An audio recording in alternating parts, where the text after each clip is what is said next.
Hi అండి. ఈరోజు mothers day కదా మమ్మీ, ఈరోజు పనంతా మేమే చేసేస్తామని మా పిల్లలిద్దరూ నాకు వాగ్దానం చేస్తారండి. ఇంకా నాకు కూడా ఈరోజు రెస్ట్ తీసుకున్నట్టు ఉంటుందని చెప్పి ఏదో ఒకటి చేసుకోండి అమ్మా అని చెప్పేసి అన్నాను. ఇంకా యూట్యూబ్ అంతా చెక్ చేసేలో లాస్ట్కి చికెన్ పకోడీ చేస్తానని చెప్పేసి మా పెద్ద పాప అన్నదండి. ఆల్రెడీ మా పెద్ద పాప చికెన్ పకోడీ చాలా బాగా చేస్తుంది.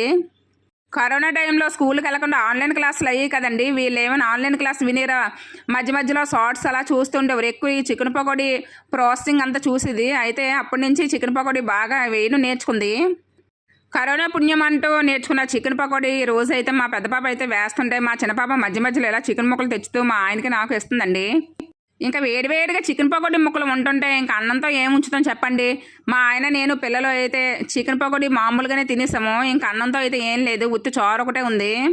మళ్ళీ స్పెషల్గా కూర ఏం వండుకుంటామని చెప్పేసి ఆ చారు వేడివేడి అన్నం వేసుకొని అయితే తినేసామండి పిల్లలు, నేను, మా ఆయనన. ఫైనల్గా అయితే మా ఆయన ఇలా ఐస్ క్రీమ్లు కొన్నారు, 4కి 4. ఓకేనండి, బాయ్ బాయ్.